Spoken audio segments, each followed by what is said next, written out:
Imaginez maintenant que celui qui a fait ce montage en 1977 se voit soudain offrir l'occasion de regarder ces images après un long intervalle. Ce pourrait être par exemple 1993, 15 ans après, l'espace d'une jeunesse.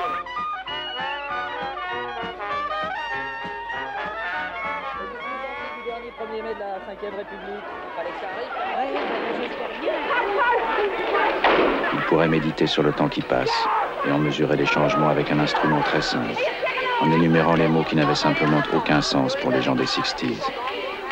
Des mots comme boat people, sida, thatcherisme, ayatollah, territoires occupés, perestroïka, cohabitation, ou ce sigle qui remplace URSS et que d'ailleurs personne n'arrive à retenir, CEI. Le rêve communiste a implosé. Le capitalisme a gagné une bataille, sinon la guerre.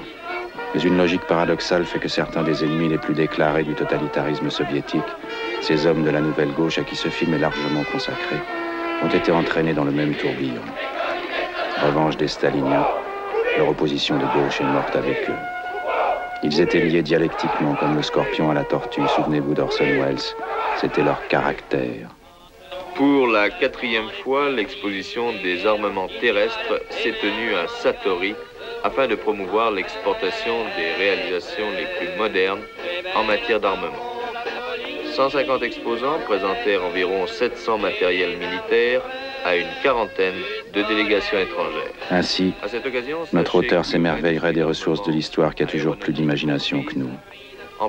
Il penserait à la fin du film tel qu'il l'avait conçu en 1977, quand il comparait le trafic d'armes des grandes puissances à ces sélectionneurs volants dont le travail est de limiter les populations de loups à un chiffre acceptable.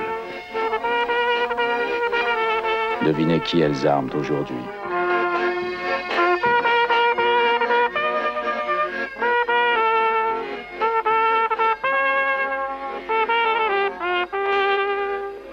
Une pensée consolante cependant. 15 ans après, il y avait toujours des loups.